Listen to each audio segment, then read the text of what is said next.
¿Me confirman? ¿Me escuchan? Sí, profe, buenas tardes, sí se le escucha. Ya, ahora lo que no entiendo es por qué no hicieron la corrección de este deber. Hablábamos de que habían diferentes grupos, ¿no es cierto? Este grupo que está utilizando la técnica, acá que está buscando significados, el grupo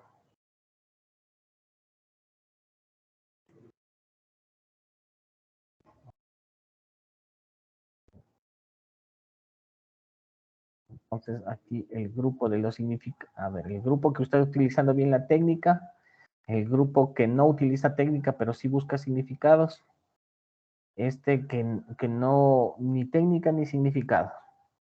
Entonces tenían que ir corrigiendo. Sobre todo porque veo que ya hay algo, sobre todo que ya veo un poquito ya más de interés en los resúmenes. Entonces, eso que están entendiendo, más que aprendiendo, entendiendo, tiene que reflejarse en este trabajo. Apenas una persona ha hecho el deber. ¿Dónde está acá? No.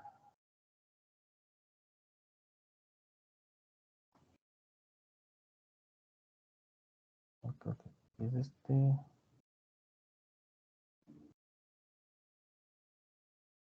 Ah.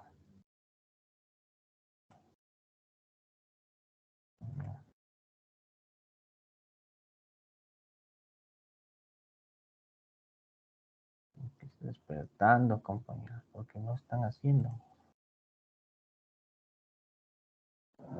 Déjenme ver.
A ver, entonces, como yo les decía, aquí tengo, claro, Mati, por favor, estoy en clase. Sí. Entonces han hecho sus deberes, pero se olvidaron del deber principal, que era la corrección de este deber, de su espacio de descanso, de la interpretación de su propio espacio de descanso. Apenas una persona, Profe, apenas Jimmy. profe, disculpe, no sé si puede ver el mío, por favor. ¿Cuál es el tuyo? Yo soy Melanie Paredes. Ya, después leo, porque yo me bajé y no me llegaban algunos trabajos, me imagino. Me bajo siempre en paquete, cojo, descargo todos y luego voy descartando y me quedo con los trabajos o los bitácoras que hablo. Quizás enviaste después, pero espera un rato. Aquí Jimmy, el único. Y creo que, no sé si presentaste el deber Jimmy la clase anterior. Sí, le presenté en la anterior clase. ¿Cuál es tu deber de acá? Veamos si está acá. La que estaba en la parte de los que hicieron, como decir, el corte.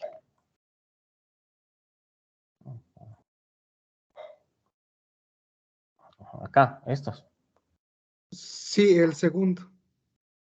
Este. Sí. Ya. Entonces, imagínate, pasaste de este acá. Ahora, hay que encontrar la fusión entre estos dos, entre representación, porque aquí encontraron significados.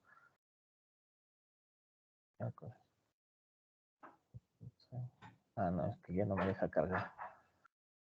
Aquí encontraron significados. Claro, ellos tienen que, estos que encontraron significados, incluido el trabajo de Jimmy, tienen que utilizar esta técnica para mostrar estos significados.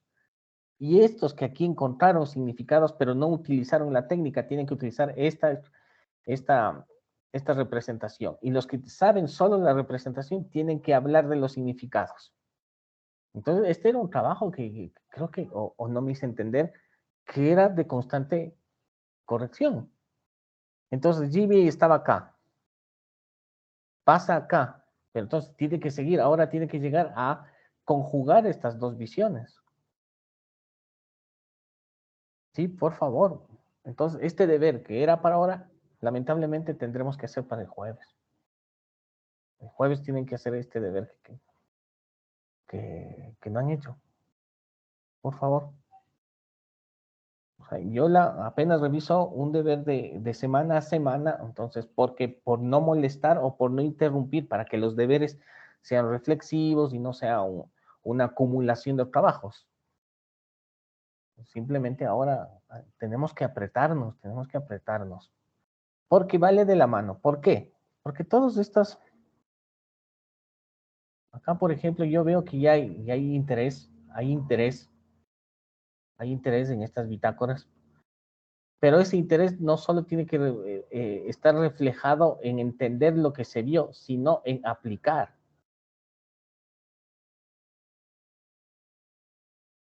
Profe, Ajá. una consulta. Hubo una parte de los dibujos que nos había dicho que sí estaban bien, que sí cumplían con lo que es el purismo. Tenemos Sí que... cumplían.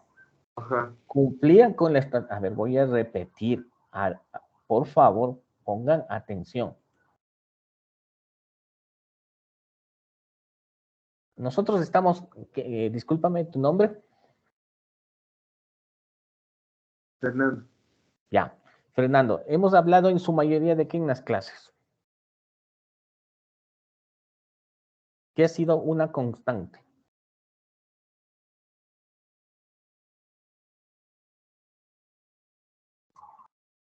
¿Cuál ha sido la constante? El tema del arte, de la representación. Alguien que le ayude. Punto. Así, ¿no? A ver, vamos a ver. Particularidades. ¿Por qué particularidades? ¿Para qué nos sirven las particularidades? Para enfocarnos en un ¿Para objeto. qué? ¿Para qué? Más concreto, ¿para qué nos sirven las particularidades? ¿Para qué nos sirve observar? Para entender la realidad. Para entender la realidad.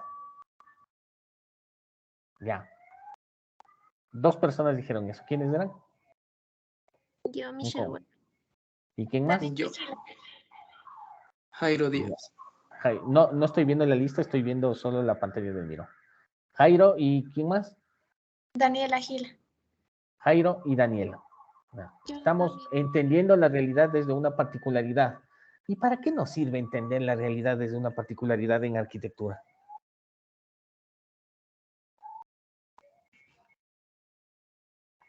¿Para qué tanta vuelta? Para realizar arquitectura. Más concreto, no entendí nada. Para realizar obras que den una respuesta o una solución a nuestro entorno, que vaya acorde a nuestro entorno. ¿Cómo? ¿Alguien dijo por ahí forma de evitar qué es? Sí, para que den una... A ver, la particularidad de la que hablábamos es la representación de la realidad, y esta representación de la realidad es igual a una forma de habitar, que es lo que aplicaríamos en la arquitectura nosotros, que respondemos a habitar, lo que damos soluciones a eso. respondemos o damos o generamos escenarios para qué. Completa.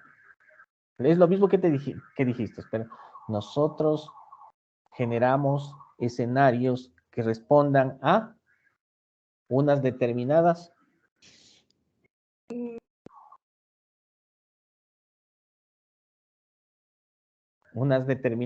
¿necesidades?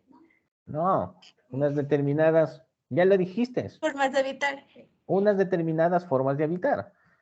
Nosotros generamos escenarios, entre comillas, entre paréntesis, espacios para unas determinadas formas de habitar. Por favor, Pamela, a los dos chicos primeros que era Jairo, ¿quién más? Daniela Gira. Jairo y Daniela, y ahorita, ¿quién estaba hablando?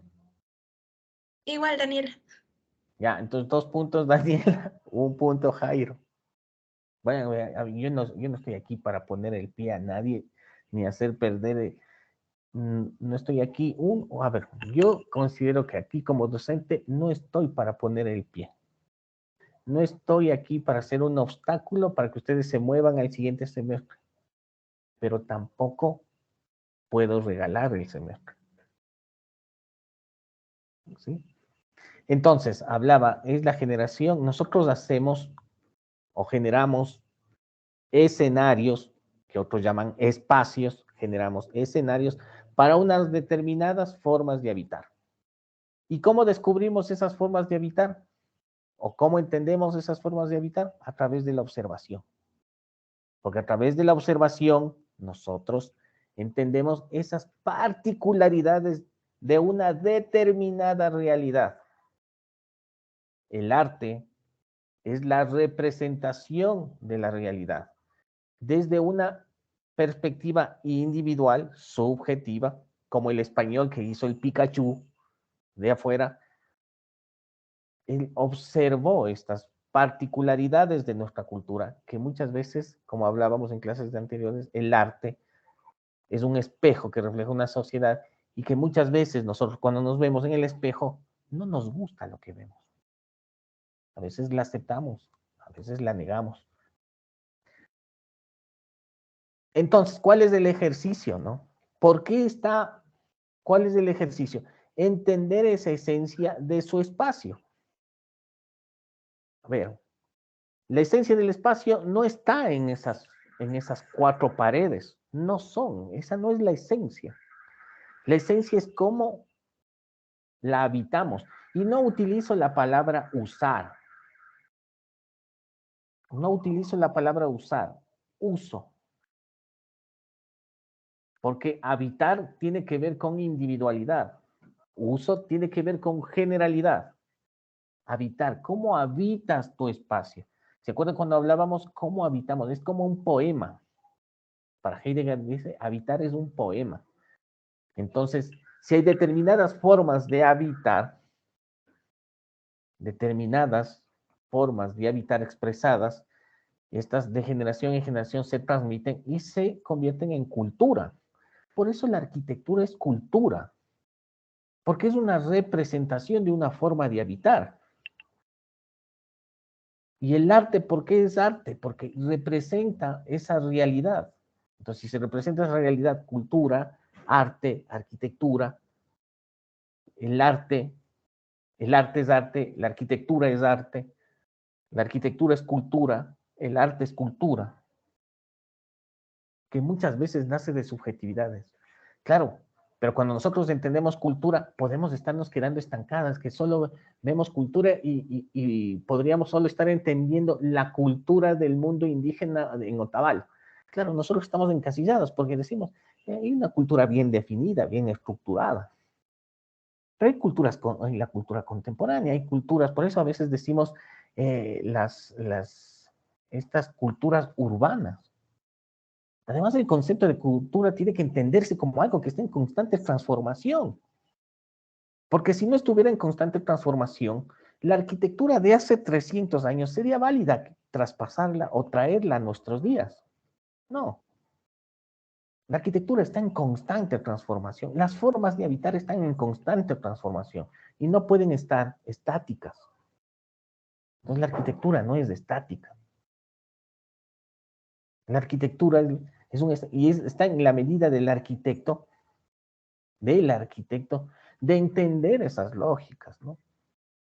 Entonces, ¿por qué? Cuando me pregunta el compañero, entonces, ¿esto está bien? Sí, está bien la representación. Como acá está bien la representación. Acá estamos entendiendo la representación en planta, corte y fachada en un mismo acto. Sí, pero ese mismo acto, entender una realidad en las 4 dimensiones en un mismo acto, pero que nos muestre las particularidades de cada una de sus realidades. Entonces hay que hacer una exploración más profunda, una exploración a nosotros mismos. Entonces, cuando nosotros nos entendemos la relación que tenemos con los objetos, vamos a entender esa carga simbólica que nosotros les damos, porque hemos hablado también de dotación de sentido, ¿no? Cómo en el área dotan de sentido. Y vamos a darnos la vuelta sobre lo mismo y lo mismo. Entonces, este acto de dibujar a través de una determinada estrategia, pero no vamos a representar como Le Corbusier los objetos puros, los objetos perfectos, los objetos funcionales perfectos como la botella, sino aquí es con esa estrategia, con esa técnica, mejor, más que con la técnica de los puristas, voy a representar o voy a poner en evidencia los elementos que tienen cierto significado para mí. Y los voy a poner en el orden que yo determine. Entonces, cuando nosotros veamos el cuadro, cuando veamos este dibujo, no, aquí nos está contando algo de su realidad. Aquí nos están contando esas particularidades o esas relaciones, pero no están utilizando esta técnica. Y esta técnica solo está dibujando, le hace falta fuerza a cada uno de estos trabajos en evidenciar lo que para cada uno de ustedes tiene valor. Entonces, puede ser más. Y los de acá, claro, no digo que esto esté mal. Un arquitecto como mínimo debería hacer esto, como mínimo. Pero nosotros debemos dar el siguiente paso, pasar a que a través de determinadas técnicas o formas de representación, contar cosas. El objetivo es contar cómo ustedes habitan. Y eso es un trabajo constante. Entonces, hablábamos de esto que ya llega ya llega una singularidad, pero todavía no nos cuenta. Aquí hay una silla, claro, aquí hay un orden, un desorden, un orden determinado, pero ¿cuál es el discurso gráfico, el discurso visual? Así como cuando vemos el cuadro dice el grito, entonces cuando ve uno el grito dice, no, aquí es el grito, aquí hay una persona gritando. Cuando vemos ahí el Guernica, sí, aquí hay sufrimiento, aquí nos está contando a través de la representación del cubismo, un episodio de la historia del hombre, que es el primer bombardeo a él. Nos está contando cosas. Y aquí nos tendrían que contar cosas, pero estoy poniendo de reto esta representación, esta técnica. ¿Estoy más claro al que preguntó?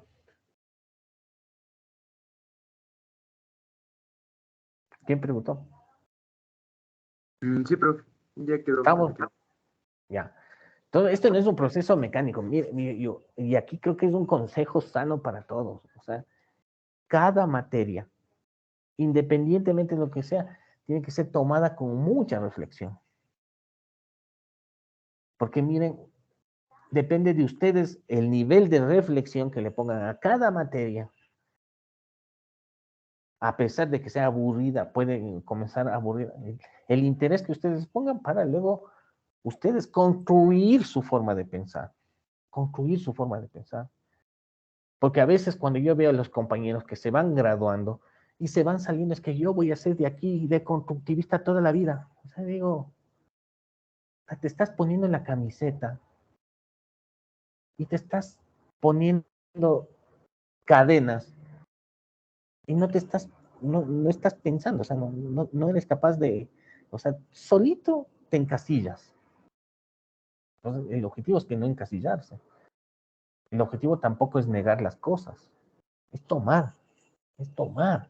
Ustedes tienen que tomar, discernir, analizar, construir. Porque si no, esto puede ser, y no digo que le eduquen, porque yo sé que en los colegios hay profesores que son también muy reflexivos.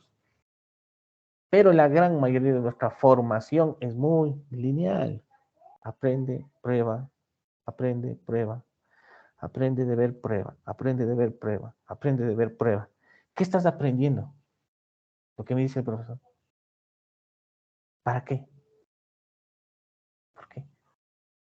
Ya. Entonces, esto hay que seguir Profe, una estudiando. pregunta. Ajá.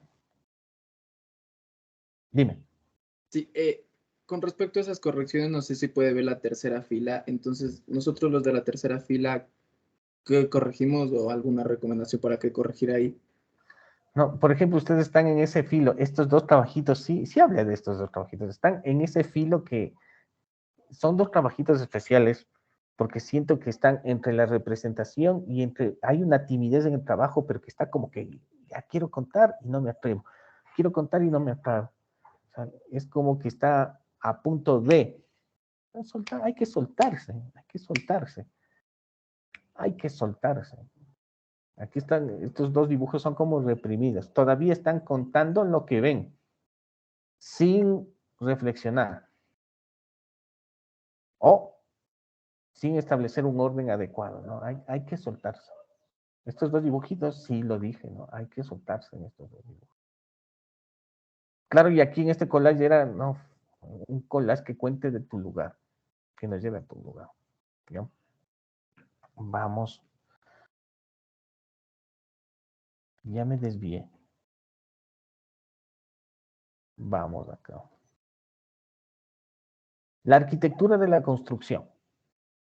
Verán, vamos a contar un montón, y me olvidé esto de la prehistoria. No, y me voy a quedar aquí en la prehistoria. Justo en la prehistoria, aquí había un trabajito en su bitácora. La bitácora de un compañero, ¿no? Una compañera. No, ya. Miren, ¿no? Miren esta comparación podría ser entre esta obra de la prehistoria y esta obra de Land Art. Entonces, casi son arquitecturas hermanas, ¿no? Están en un lugar, no están en la ciudad, están fuera del entorno natural, pero están determinando, están alterando esa realidad y le están dando un nuevo significado, ¿no? ¿Se acuerdan cuando hablábamos de Jorge Oteiza, los hombres que miran al cielo? Entonces, ese concepto o esa forma de entender el espacio o de dar un significado al espacio es lo que nos va a permitir romper con lo genérico, romper, cuando ustedes se hagan una pregunta, ¿cómo hago cosas diferentes? Es encontrar el significado propio del espacio. Porque si nosotros, hay la clásica concepto de arquitectura que dice, ¿qué es arquitectura? Es la solución a las necesidades de los usuarios. ¿Y qué es uso? ¿Cómo usan? ¿Cuál es su necesidad? ¿Cómo usan los espacios? Entonces la pregunta es, ¿cómo usan los espacios? ¿Ese espacio necesita? Y a esta pregunta vamos, ¿por qué? ¿Por qué voy a esta pregunta? Porque nos podemos quedar ahí al aire, ¿no? Entonces aquí estaba un dibujito, un trabajito que me llamó la atención bastante, representación, bien. Había un deber, bien. Porque es el mismo deber, vamos a trabajar con ¿no? Miren. Ya, entonces, nosotros asumimos verdades cuando ya estamos proyectando. Asumimos conceptos y no decimos, esto estará bien. El cuarto. Cuando nosotros hacemos un departamento, o ahorita mismo nosotros estamos queremos hacer un departamento, claro, lo que se nos viene a la mente al departamento es cuartos. Es más, cuando nosotros representamos un dibujo, cuando nosotros representamos o estamos dibujando, voy a hacer otro.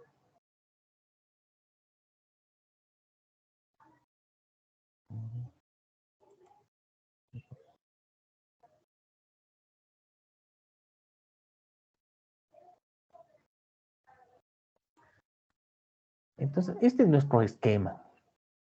Corredor,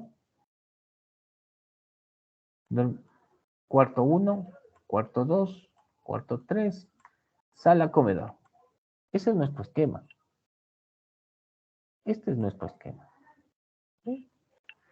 Baño, baño social, cuarto de lavado, baño del cuarto máster, ¿sí? Puerta, puerta, puerta, cama, cama, cama. Sí, porque estamos haciendo cuartos. El concepto de cuarto. O sea, si yo te digo cuarto, si yo te digo, a ver, si yo aquí a cualquiera, si yo al Jairo Díaz, si te digo cuarto, ¿qué se te viene a la mente? Dime lo que primero se te viene a la mente. Un dormitorio y una ventana. A ver, pero ¿qué son? Descríbeme lo que se te apareció en la mente. Una cama y una ventana. Una cama, ventana. ¿Qué más? Los límites de ese espacio, ¿cómo son? Describe. Cuadrados. O sea, serían muros. Pared, muro. 4 muros. Closet, puerta. ¿No es cierto? Eso se te ve. Pero si yo te digo espacio de descanso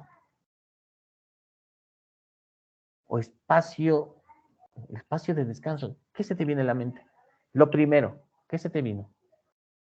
Pues una hamaca entre árboles. Ya, se te aparece a cualquiera de cada uno de ustedes, se apareció cualquier cosa menos 4 paredes. Menos 4 paredes. ¿Por qué? Y Daniel, discúlpenme si alguien tiene que levantar la mano porque yo cambio a esto y no veo quién levanta la mano. Me interrumpen nomás. ¿Alguien levantó la mano, Daniel? Bueno, entonces aquí tienes cuarto. Entonces, si piensas en cuarto, y además, como buenos arquitectos, cuando ponemos aquí dormitorio 1, dormitorio 2, máster, sala, comedor, cocina. Entonces estamos trabajando ya sobre conceptos, sobre una idea determinada de lo que es ese espacio.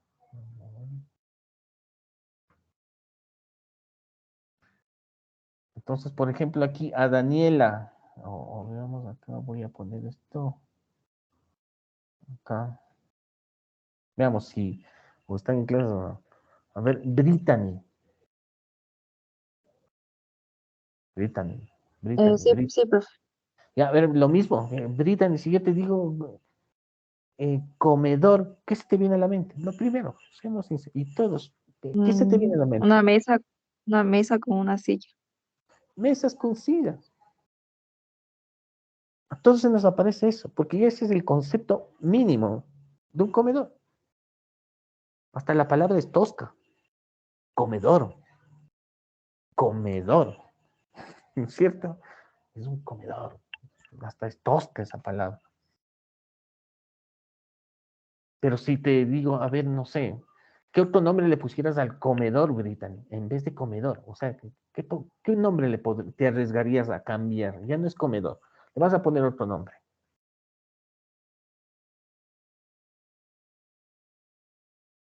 Brittany. No sé, un refactorio, no sé. ¿Con qué? O sea, un lugar para comer. ¿Cómo le podrías? Entonces, miren lo que sucede aquí, ¿no?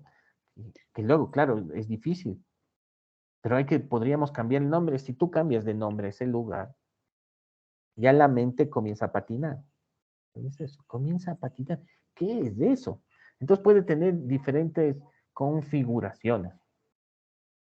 Cuando se les mandó a hacer este deber, entonces aquí vamos a ver la definición de cuarto. ¿De quién es este trabajo? De Kevin. Dice aquí, es cualquier espacio cerrado en una serie de paredes para lo cual la entrada solo es posible por una puerta. Mira, mira, mira. Ya te limita. Es cualquier espacio, dice, es cualquier cosa.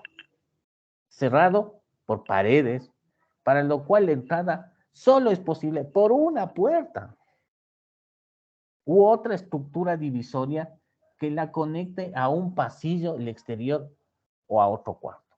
Esto es un concepto. Aquí hay una descripción de lo que es un cuarto, la idea, el concepto de cuarto.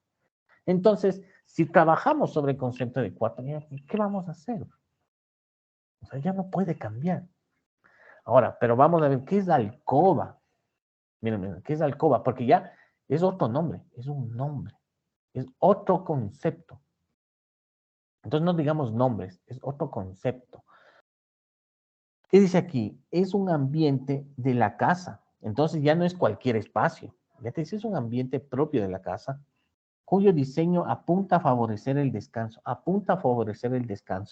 por lo que su principal función es dormir. Su mueble más importante es la cama. La alcoba suele circunscribirse al ámbito privado o íntimo. Entonces ya le da otro valor. O sea, aquí dice es íntimo. Es un espacio íntimo, que es una cualidad muy diferente a la del cuarto. Y aún así, alcoba se queda corta, ¿no? Pero cuando tú dices intimidad, entonces, cuando yo les digo a cualquiera de ustedes, ¿qué es intimidad? Entonces la mente comienza a aparecer una serie, a los que no entienden intimidad, comienza a patinar el cerebro, a buscar imágenes con buen arquitecto. Claro, a veces no encuentra respuestas. Entonces se está moviendo la mente creadora, ¿no? Entonces es un espacio íntimo, ya no es cualquier espacio cerrado. Dormitorio es el espacio o habitación en una vivienda específicamente diseñada para el descanso, además es específicamente diseñada para dormir. Es el espacio por excelencia, me podría arriesgar a decir, de la modernidad. O sea, trabajas todo el día, o ustedes están todo el día fuera de la facultad, están en la facultad, regresan a dormir. Claro, y por eso algunos dicen habitáculo. Le dicen, es un habitáculo. ¿Qué es un habitáculo? Es un espacio para ir a descansar. Por eso la vivienda japonesa, como los japoneses donde están trabajando, y claro, entonces la vivienda mínima llega a tal punto de que prácticamente te metes a dormir en un nicho, porque no vas a hacer nada más. Pero y aquí tenemos que reflexionar, ¿qué pasó con ese espacio que era destinado simplemente para dormir en la pandemia? ¿Qué pasaba con ese espacio simplemente para dormir en la pandemia? Jennifer Méndez.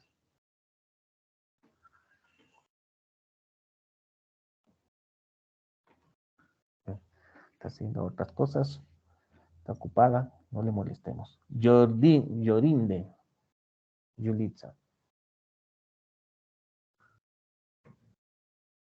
Está ocupada. No les molestemos. Vamos, Kevin.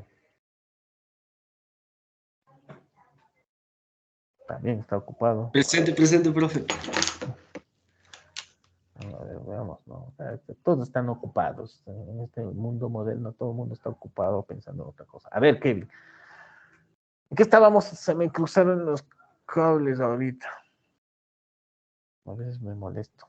Me freno para no molestarme.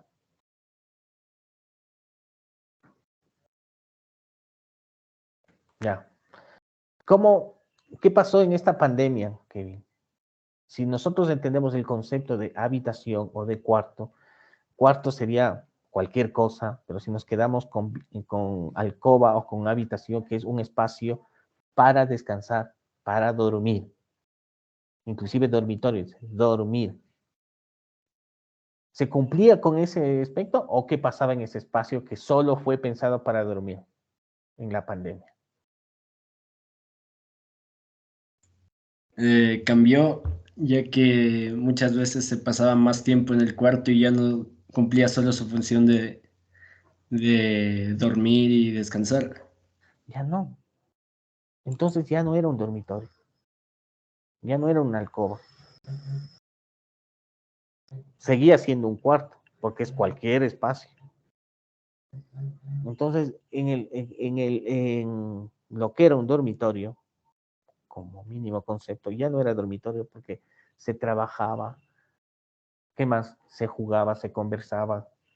O sea, comenzó a tener diferentes actividades, a asumir una manera diferente de habitar. Entonces, el cuarto ya no es cuarto. Entonces, nosotros debemos pensar en eso, porque vamos a hacer toda la vida, vamos a hacer lo que llamamos, digamos, yéndonos a las bases, lo que estamos haciendo es refugios para una familia. Pero esos refugios tienen espacios para un determinado forma de habitar. Déjenme, creo, arquitecto mexicano, Ecuador, se me va el nombre de este arquitecto.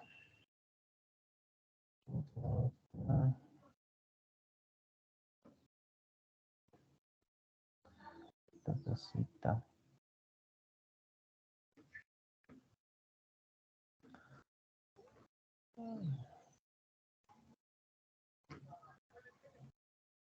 Se me va el nombre, porque es una bonita casa. Pero bueno. Por ejemplo, lo que íbamos a hablar. Aquí, este arquitecto mexicano que vivía aquí en Quito, él nos llevó a la casa de él. Él tenía aquí un taller, aquí tenía su cocina, aquí tenía un taller y aquí una sala de exposiciones. Claro, nos lleva a la sala de exposiciones. Entonces teníamos cuadros, ¿no? Y veíamos y aquí habían obras de arte, taller, él estaba trabajando, todo. Y luego él nos pregunta, ¿dónde creen que duermo? Entonces toditos éramos buscando, dice, no hay dormitorio. Y había una caja en la mitad del espacio. Y esa caja era de madera y tenía alrededor colgado cuadros. Claro, en el momento él dice, yo duermo aquí. Y le coge una puerta corrediza y ahí había una cama. Una cama a la medida, era una caja oscura. Dice, yo me meto aquí a dormir. Entonces, miren, es a lo mínimo que llevó eso, claro. Pero su mundo era acá, el taller. Entonces, aquí él se estaba entendiendo su propia forma de ver. El baño era muy particular, porque el baño era totalmente abierto, pero claro, es una forma de habitar. Aquí tenía una ventana y daba aquí a una pendiente, y los vecinos le podían ver a él desnudo bañándose. Entonces causaba impacto, pero era la forma de habitar de él. Era una casa singular y capaz, si a todos les hubiera tocado el arquitecto aquí que les piensen o les ayuden a entender sus propias formas de habitar, cada casa hubiera sido un universo. Si nosotros abriéramos la ventana y hubiera un arquitecto un arquitecto con esta forma de pensar para cada una de las construcciones que existen en Quito, claro, todo sería arquitectura. Todos serían singulares, todas tendrían su particularidad. Claro, entonces de aquí, y no estamos hablando de función, estamos entendiendo, a ver, ¿qué es la función? Aquí podríamos determinar otro de los miedos en arquitectura, ¿qué es la función? Esta palabrita es un cuco para todos, la función. Ah, no, es que no tienen que ser funcionalistas, ¿no? Función. ¿Qué es la función? Es la interpretación técnica de la actividad. ¿Y qué es la actividad? La actividad es igual a formas de habitar. Cuando tú descubres las formas de habitar, o las actividades dadas en una forma de habitar, el arquitecto lo que hace es una interpretación técnica de estas formas de habitar, que se traducen en la generación de espacios, una configuración, función y interpretación técnica de la actividad. La actividad podríamos determinar que son la actividad de acuerdo a una determinada forma de habitar. ¿Qué es ser funcionalista?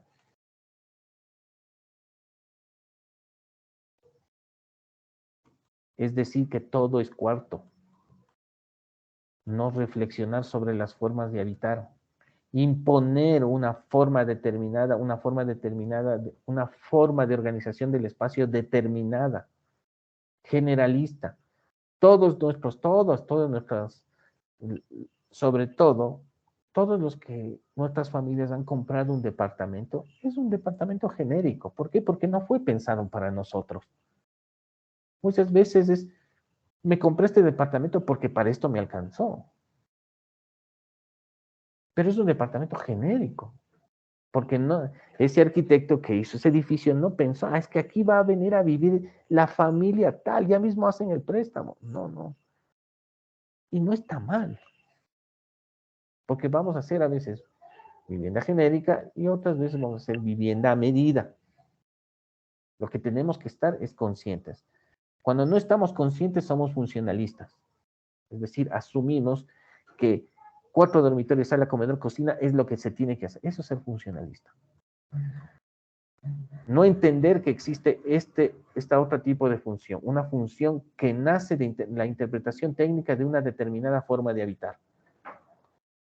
Cuando entendemos esto, ya sabemos que es general, que es genérico y que no es genérico. Si alguien quiere cuartos, entonces toca darle cuartos. Entonces, seguro, ¿verdad? Que esto es simplemente 4 paredes. Sí, yo quiero 4. Bueno. La responsabilidad de uno como arquitecto es contar. ¿Verá que esto podemos hacer así? No.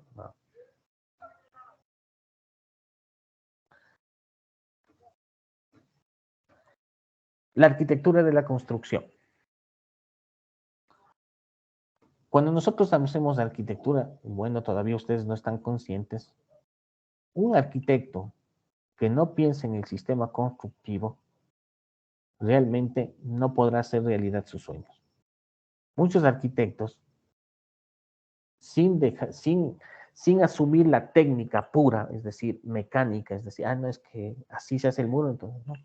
Es asumir la técnica para generar estos escenarios. Entonces, un determinado escenario puede ser estructurado o la materialidad de ese espacio necesita de determinado material. Un espacio necesitará la presencia del hormigón. ¿Qué cualidades tiene el hormigón para ese determinado espacio? ¿O por qué tierra puede ser? No porque es una respuesta romántica, sino es una respuesta ya técnica para una determinada configuración del espacio. Entonces, la palabra arquitectura está estrechamente relacionada con la palabra construcción. Está estrechamente relacionada con la palabra, con el material. Quizás ahora en diseño básico no ahonden en esto. Pero es necesario siempre estar pensando. Algunos profesores van a asumir, es decir, vamos a hacer, el profesor de proyectos, quizás alguno de sus profesores les va a decir, vamos a asumir esta estructura. Es decir, el profesor ya les da la estructura. Porque no es el objetivo de diseño básico concebir la estructura. Entonces vamos a pensar, vamos a partir de la malla, indirectamente ya es una estructura. Vamos a partir de las placas, son muros portantes. Vamos a partir de un plano continuo, es un muro portante. Plantearemos aquí el tema de la construcción como una discusión de cierto punto de vista que tiende a separar radicalmente la arquitectura del momento de su ejecución, distinguiendo un momento de ideación sin materia y otro de materialización de las ideas. Ojo con esto, voy a repetir de nuevo. Plantearemos aquí el tema de la construcción como una discusión de cierto punto de vista que tiende a separar radicalmente la arquitectura del momento de su ejecución. Hay un punto de vista que tiende a separar radicalmente la arquitectura del momento de su ejecución. Esto sucede cuando en la formación de un arquitecto. Porque se distingue un momento de ideación sin materia, lo que sucede en diseño básico. Es un momento de ideas sin materia. ¿A qué me refiero sin materia? Que no estamos conscientes del sistema constructivo. ¿Qué es de esto? Estos 4 palitos, esta malla, ¿de qué materiales? No estamos, porque no nos interesa en ese momento.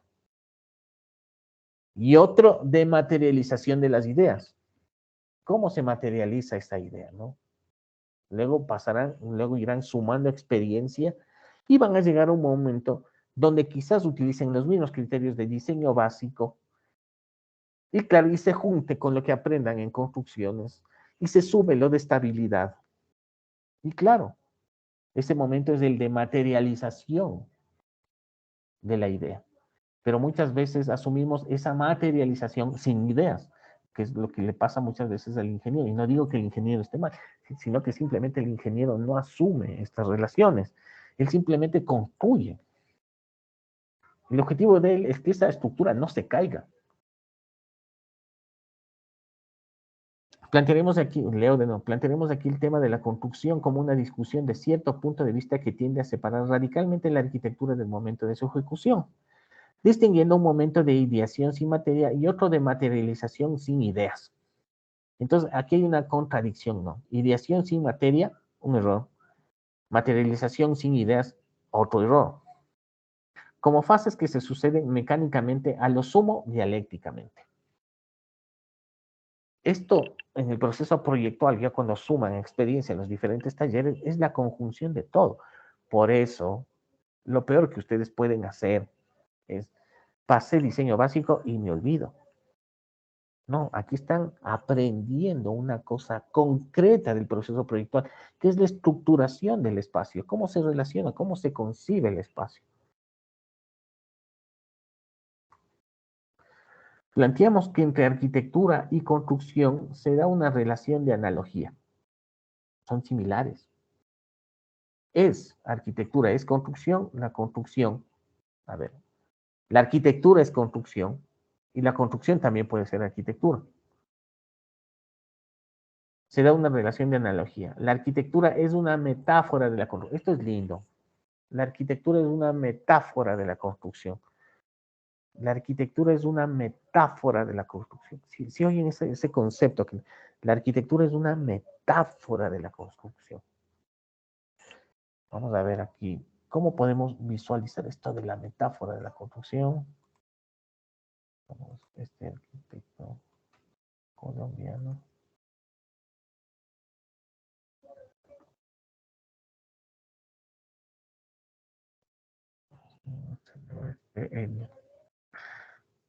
Salmona. ¿Cómo se me va a olvidar Salmona?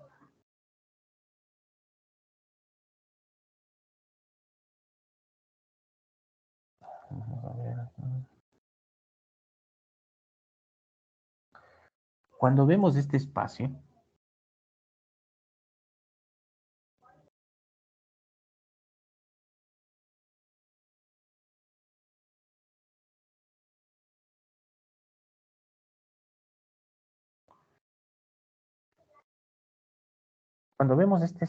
aquí vemos un conocimiento exquisito, riguroso de lo que es el material, el ladrillo y el hormigón. Si no se conociera el material, este espacio no aparece. Entonces, pues claro, aquí hablamos de la poética del espacio, ¿no? La arquitectura es la metáfora de la construcción.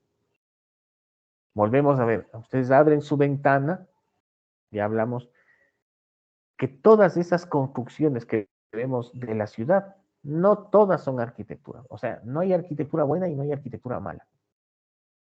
Aquí la hipótesis es, ¿hay arquitectura o no hay arquitectura? Cuando abrimos la ventana de nuestra casa y vemos la ciudad de Quito, vemos un sinnúmero de construcciones. Unas buenas construcciones, porque hay ingenieros que construyen bien, hay arquitectos que construyen, saben de la técnica. ¿Qué es lo mínimo que deberíamos hacer? Pero no todas pueden llegar a ser arquitectura, o no son arquitectura. Porque la arquitectura, como estamos hablando, es la metáfora de la construcción. Porque cuentas cosas, hablas del espacio, hablas del lugar, hablas de la actividad, se hace evidente la actividad, se hace evidente el lugar, se hace evidente el propio espacio concebido. Es decir, se lleva al sistema constructivo a un nivel superior, a un nivel superior. Lo mínimo que debemos aspirar como nosotros, como arquitectos, es a conocer adecuadamente la técnica constructiva. Si no conocemos la técnica constructiva, no podemos contar cosas. Lo que está pasando en diseño básico es una introducción a la concepción del espacio, a esa poética del espacio que deberá ser materializada a través del sistema constructivo. Y si no se conoce el sistema constructivo, claro, esto se complementa. Planteamos que entre arquitectura y construcción se da una relación de analogía. La arquitectura es una metáfora de la construcción. La arquitectura es análoga a la construcción. Es construcción.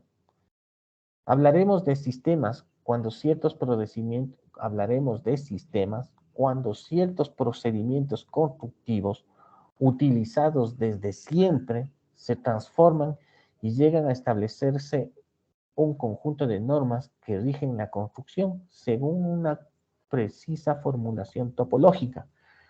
¿Qué es topología? Es la deformación del espacio. Topología es deformación. Como, por ejemplo, cómo podríamos pasar de la esfera al cubo, o cómo un paralelepípedo puede estirarse, puede ensancharse, puede deformarse, ¿no? Entonces, miren lo que es, de una precisa formulación topológica, o podríamos simplificar o cambiar la palabra, según unas deformaciones determinadas. Voy a leer esto. Hablaremos de sistemas cuando ciertos procedimientos constructivos utilizados desde siempre se transforman y llegan a establecerse un conjunto de normas que rigen la construcción según una deformación determinada. Una deformación determinada para una, valga la redundancia, una determinada forma de habitar. Porque no todo es cuarto, señoritas y señoras.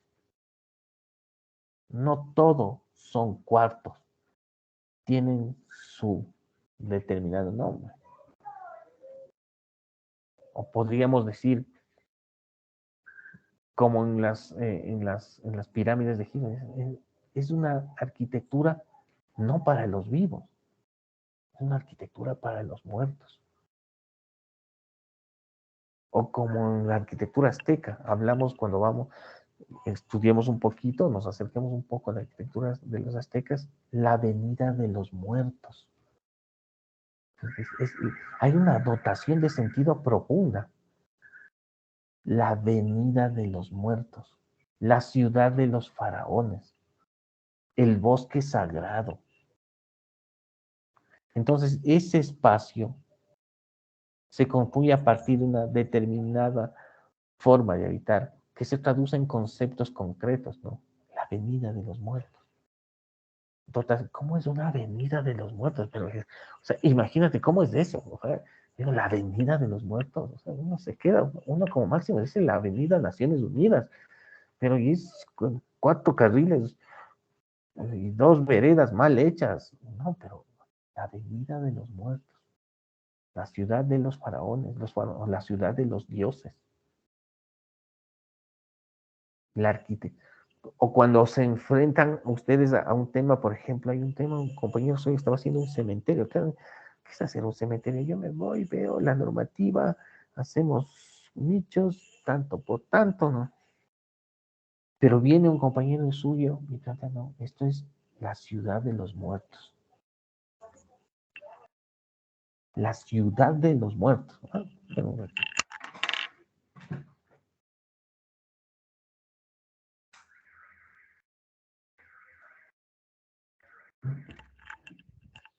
Y luego viene otro loco del siglo XX y te dice, no, pues, la casa de la cascada. Entonces hablaremos de sistemas cuando ciertos procedimientos, claro, aquí hay tradición. Y claro, la sola sistema constructivo no puede ser considerada arquitectura. Claro, hablaremos de sistemas cuando ciertos procedimientos constructivos utilizados desde siempre se transforman y llegan a establecerse un conjunto de normas que rigen la construcción. Normas como herencia, el bareque, el tapial, las estructuras en bambú. Claro, necesita de un conocimiento técnico, pero ese conocimiento técnico, más el conocer nuestras determinadas formas de habitar, la poética del habitar, que se conjugue con la técnica constructiva, en ese momento estamos hablando de tradición. Si solo hablamos de la manera de organizar el espacio, o solo entendemos la forma de habitar, es incompleto. Si solo pensamos que tradición es el sistema constructivo, estamos incompletos. Se conjugan dos cosas, lo objetivo y lo subjetivo, lo material y lo inmaterial, para llegar a concebir espacios potentes, ¿no? Entonces, como base tenemos tres sistemas que a lo largo de la historia han estado presentes en un sinnúmero de culturas. El murario, el entramado y bandejas. Murario, entramado y bandejas. Esto es lo que vemos, esto es lo que entendemos como universal. Podríamos decir que estos conceptos son universales, es decir, son conceptos comunes para diferentes culturas. El muro es común, o el murario es común para Roma, para Egipto, para los incas, para los aztecas. Es común. Hay variaciones en el sistema, pero es común. Por eso, esos son universales. Ahora, los incas conciben los espacios de determinada manera. Los egipcios conciben el espacio de determinada manera. Es decir, esa particularidad de cómo entienden el espacio, cómo conciben el espacio, marca la diferencia entre estas culturas. Pero hay aspectos comunes. Tres sistemas murarios. Tres sistemas: el murario, el encamado y el de bandejas. La voluntad del recinto. La voluntad del recinto caracteriza al sistema que llamaremos murario, recinto. Y aquí vamos a hablar de tres conceptos. ¿Dónde está?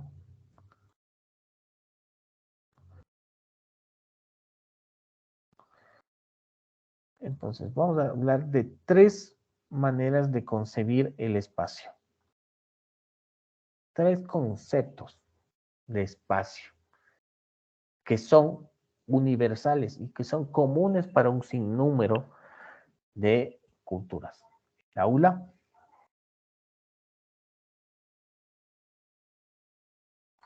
el pórtico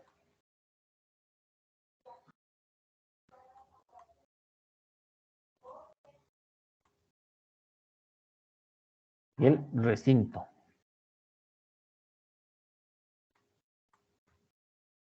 Entonces, estos son conceptos de la relación del espacio con su entorno. ¿Qué es el aula? Y muchas veces nosotros, imagínense, ¿no? Cuando hablamos de la escuela, dicen aula. Pero cuando nosotros oímos el aula, se nos viene el concepto de ese espacio para estudiar. No, imagínense, ¿quiénes hicieron unas escuelas? ¿Quiénes hicieron los primeros espacios para estudiar? Tenían como concepto el aula. Entonces aquí es un conjunto. Para estudiar necesitamos generar un conjunto de aulas. ¿Qué es el aula? El aula es un espacio de negación.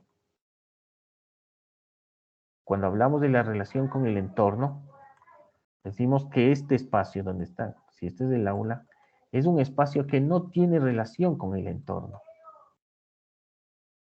Es un espacio que se vive hacia el interior. Es un espacio en el cual el hombre busca la luz. Búsqueda de la luz.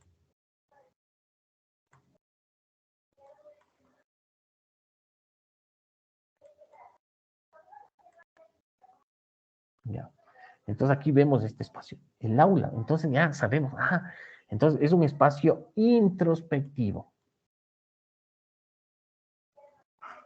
Miren ese concepto, ¿no? Introspectivo. Entonces, ¿qué ha sido cuando vamos a hacer una escuela, que es un conjunto de aulas? Entonces, hacer una escuela ha sido organizar un conjunto de espacios introspectivos. ¿Y para qué necesitamos hacer espacios introspectivos? Para concentrarnos en ese mundo abstracto que es el de estudiar, ¿no? Claro, que es la búsqueda de la luz, introspectivo. ¿Y por qué? Porque es un espacio cerrado. Y aquí podríamos poner como ejemplo Chillida. Ahí.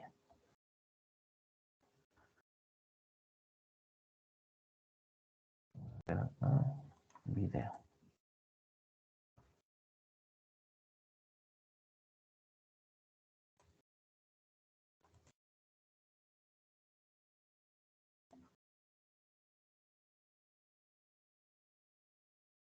Vamos a ver. ¿Qué video este?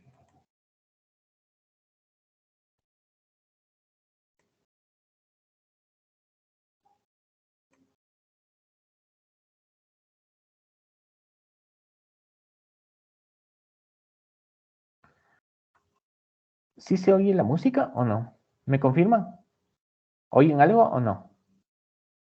No. Ya, bueno, ¿qué importa?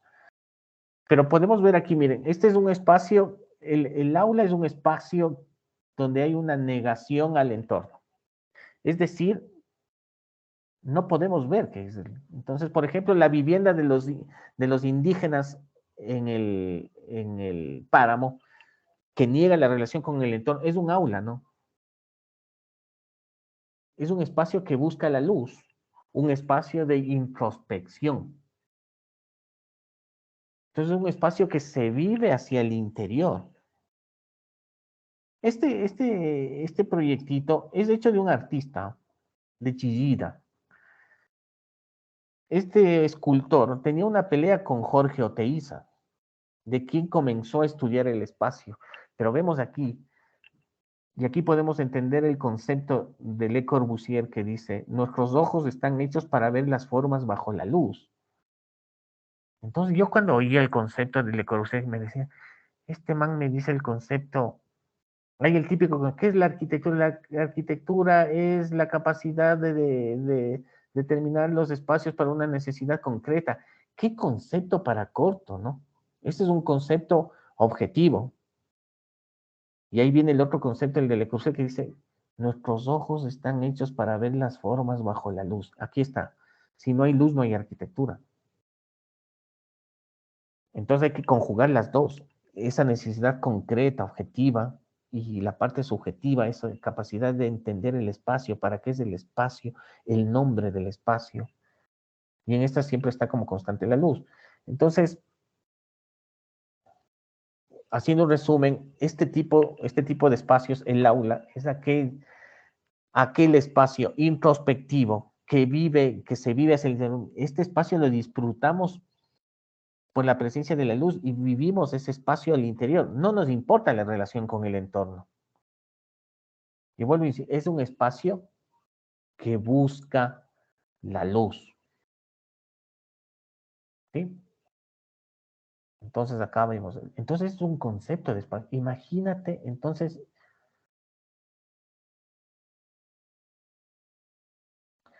El aula es un espacio introspectivo que busca la luz, que nace de la lógica de negación del entorno.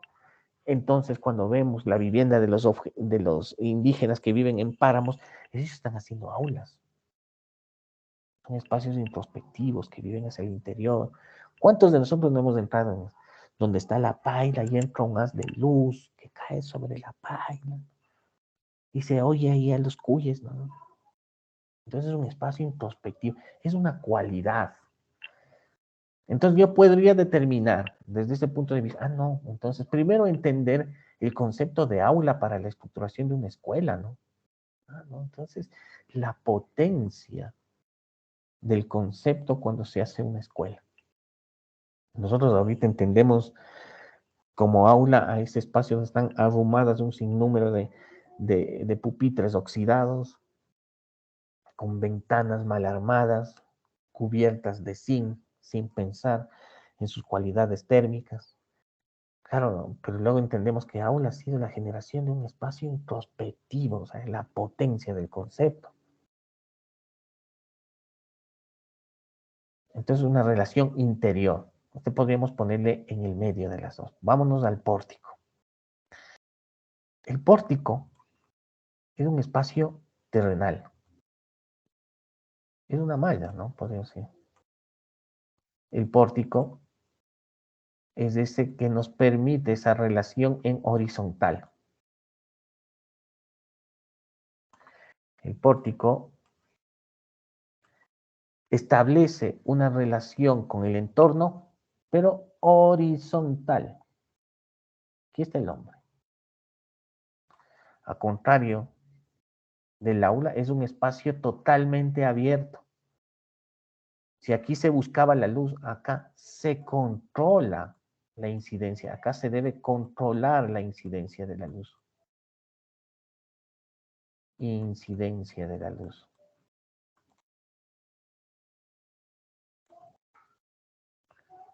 Si vemos, entonces acá vemos este espacio que establece una relación directa con el entorno. Este es un espacio terrenal. Vamos a ver si hay este. Creo que acá tenemos el de Campo Baeza. Campo Baeza.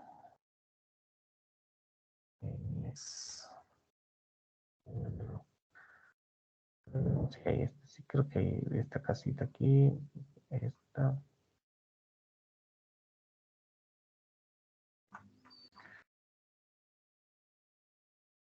Vamos a ver acá.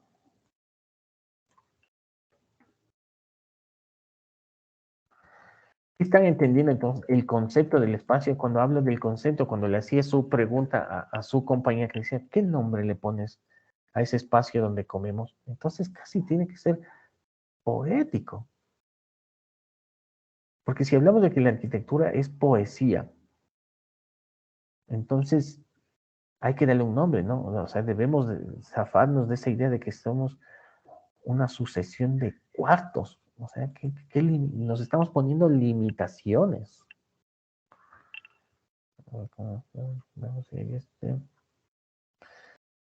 A ver, entre catedrales es campo. Vais a ver si hay algún video de entre catedrales.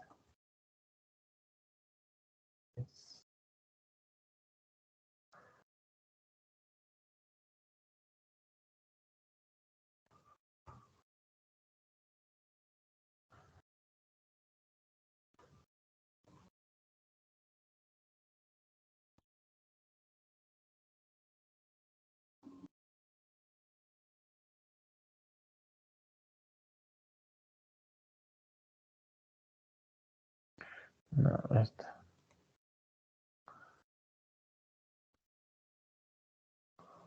Tengo mi máquina y tengo los videos, pero bueno, veamos.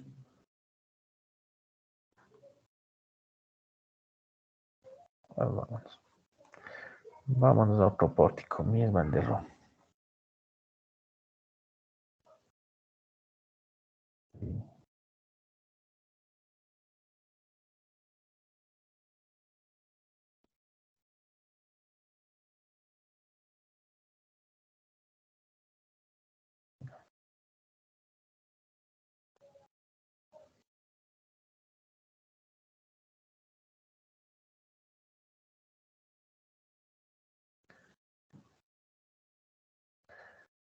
Si Indaya es un espacio que niega su relación con el exterior, el pórtico es un espacio que establece una relación con su entorno, dándole predominio a la horizontalidad. Entonces, si vemos aquí, esta cubierta lo que hace es establecer con sus bordes, miren, una relación con su perímetro. Miren, es una transparencia. Claro, si esto es transparente, aquí hay que controlar la luz. Una relación en horizontal. Claro, es otra cualidad del espacio. Este es un espacio introspectivo. Este es un espacio terrenal. ¿Por qué terrenal? Porque depende, sus cualidades o su fuerza depende de la presencia del entorno. Ojo, ¿no? Su cualidad principal depende de la presencia del entorno, del diálogo con él, del diálogo directo con el entorno. Aquí, a pesar de que existe una negación, claro, esta negación se da por la relación con el entorno, ¿no? Por negación. Acá es una relación por aceptación, donde el predominio es la horizontal. Entonces es una cualidad del espacio, es muy diferente, es pórtico, ¿no?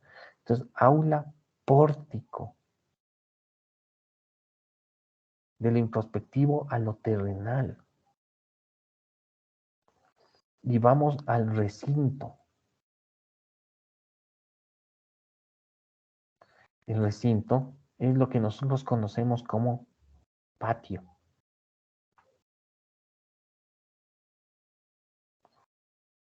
Y aquí, ¿cuál es? Aquí hay una relación con el entorno. Aquí tiende a lo terrenal. Aquí tiende a lo universal. Porque acá es su relación en horizontal, aquí es en vertical. Cuando ustedes van al centro, y muchos de ustedes han de haber ido al centro, y cuando ustedes entran a estas casas del centro y llegan al patio, lo primero que hacemos es ver hacia arriba. Claro, ese gesto es como de los espacios de los hombres que miran al cielo, ¿no? Es como esto, como esta comparación de acá, ¿no?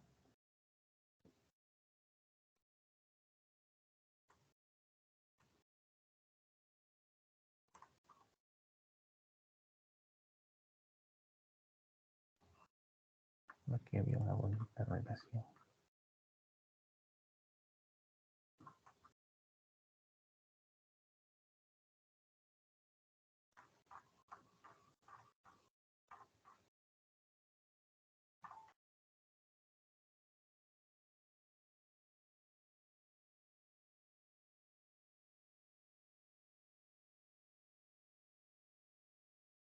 ¿Dónde? A ver, veamos si le encontramos. Bien, ya creo que le cerré.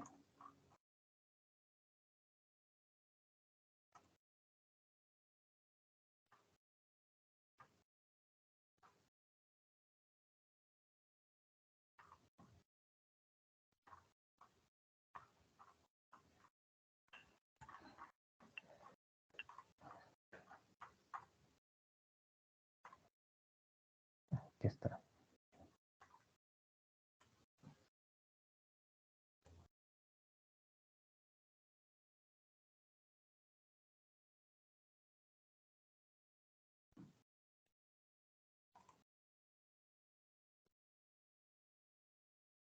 Vemos los recintos. Miren, este es un recinto. Miren dónde está parado ese hombre.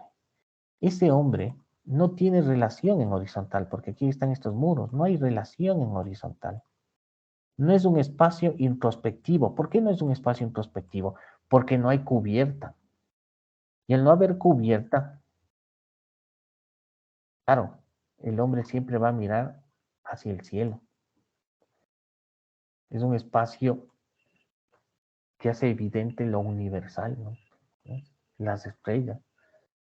Entonces, claro, ya vemos la potencia de estos espacios como concepto, ¿no? Claro, Es un espacio que tiende a la universalidad, pero esa universalidad es diferente en el hombre de Stonehenge, en el hombre inca, en el hombre de Egipto, y en diferentes culturas. Este espacio que llamamos recinto, claro, este es universal y tiene límites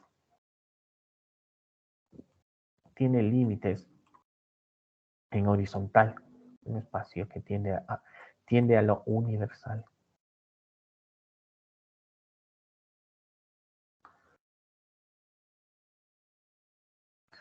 Entonces son conceptos, son espacios con una carga conceptual, pero claro, alguien me dirá, claro, sí, es introspectivo. Introspectivo, ¿qué será la introspección en el mundo en Egipto? ¿Cuál será la introspección en la cultura de Oriente, en Japón? ¿Qué se entenderá por introspección en la cultura inca? Claro, hay introspección, espacios que viven hacia el interior, pero esa introspección tiene sentidos diferentes de cultura a cultura. Hay pórticos, pero esos pórticos, esa relación con el entorno, ¿cuál es? ¿Por qué se relaciona con el entorno? Y acá, ¿por qué mira hacia arriba? Estos espacios de observación. Entonces, claro, tenemos, miren el concepto, ¿se acuerdan cuando hablábamos? Entonces, vamos a ver, y nosotros tenemos un error, por ejemplo, bueno, aquí para terminar con el recinto. Al recinto lo conocemos, el recinto privado, cuando hablamos de ciudad, el recinto privado sería patio, ¿no?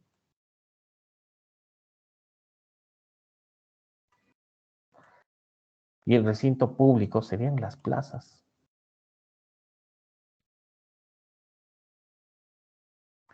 Pero claro, nosotros siempre vemos esto, ¿no? Pero si nosotros vamos a Campo Baeza, vemos que es un arquitecto que no es egoísta, nos muestra toda su obra. Una bonita página. Veamos un recinto de Campo Baeza. Mire, él tiene, el Campo Baeza tiene aulas, miren esta aula, miren esta aula.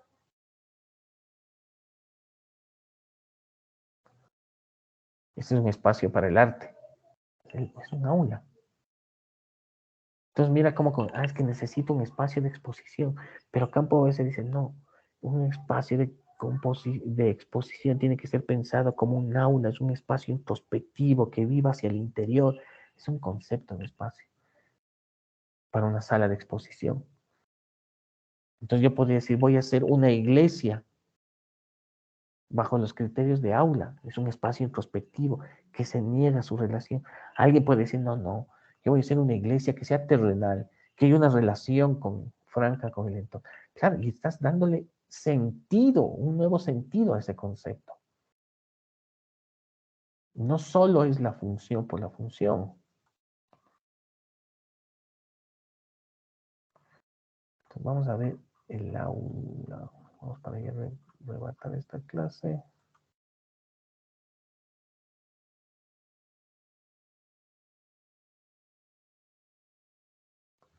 Miren, esta es una sala hipóstila, ¿no?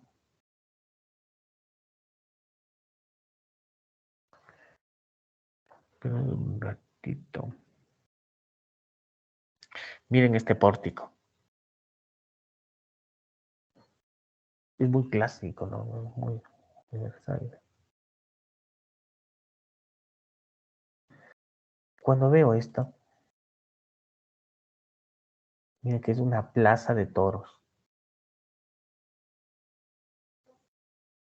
Pero es una plaza de toros como recinto.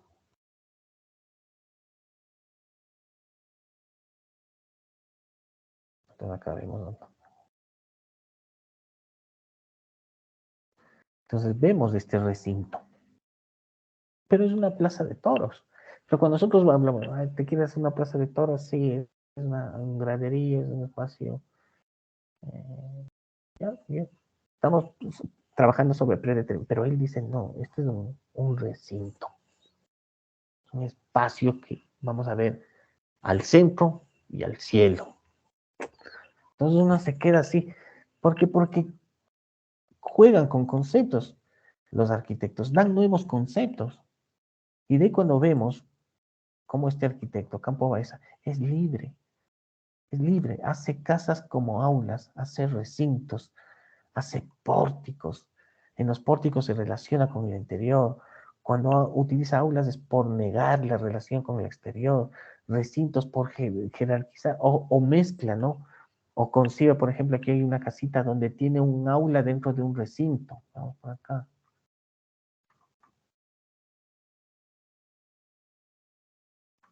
Perdón.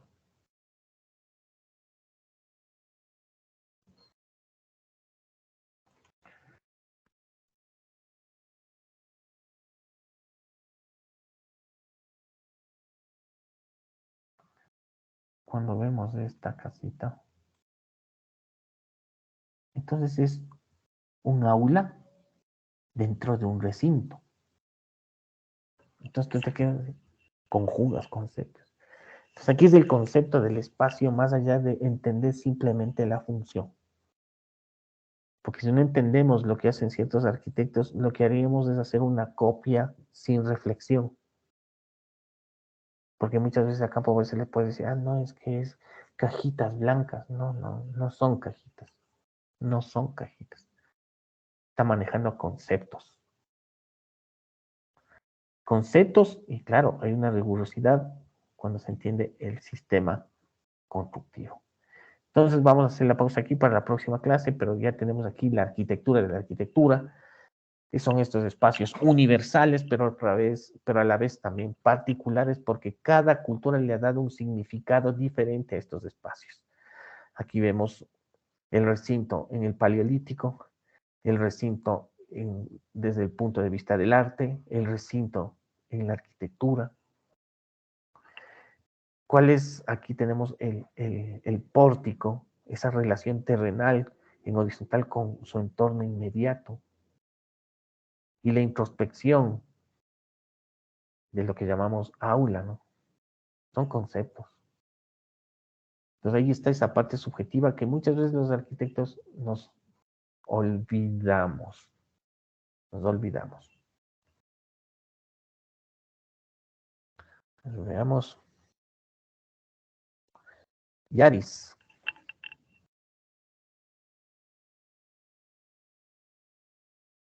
Yaris.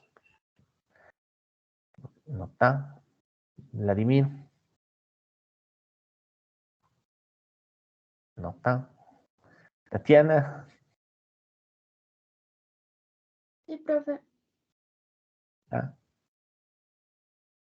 A ver, Tatiana, ¿qué opinas de esta última clase? Me llamó mucho la atención porque,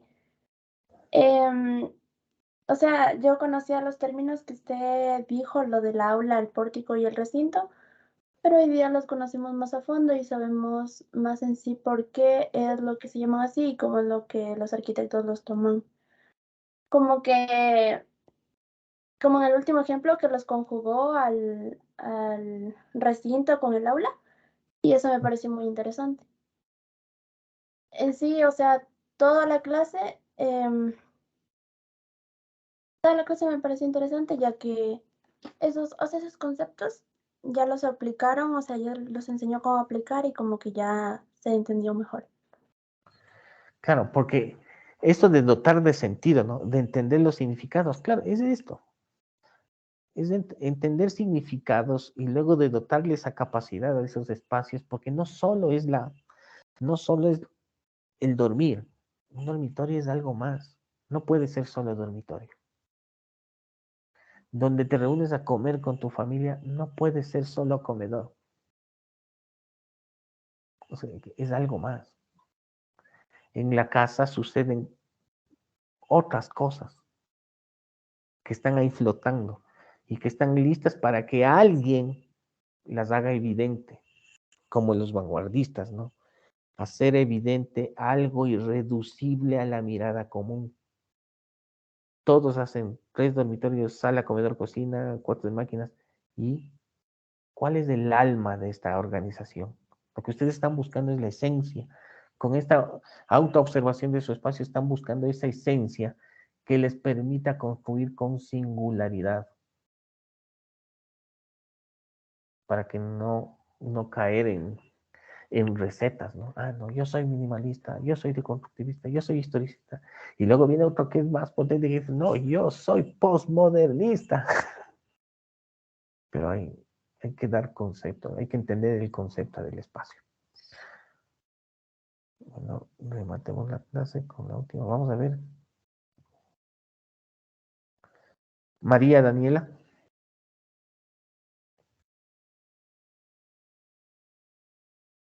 También se fue a tomar cafecito. Karen Dayana.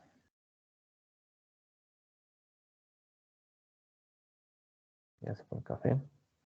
Juan Andrés. También se fue el café. Josué. Isaías. Sí, profe. ¿Cómo vas? ¿Qué nos puedes decir de la clase? Pues empezando desde, o sea, que me pareció muy interesante de cómo utilizamos los temas de darle otro significado a las palabras que comúnmente conocemos, como el ejemplo que le hizo a mi compañera. Y también de los conceptos que dio al final de la clase, del recinto y de los demás, que les tenía como otra perspectiva, pero al momento de que comenzó a explicar, a fundamentar más, o sea, se puede captar mucho mejor de cada palabra y con las imágenes se visualizó mejor. Claro, bueno, es que hay que manejar conceptos.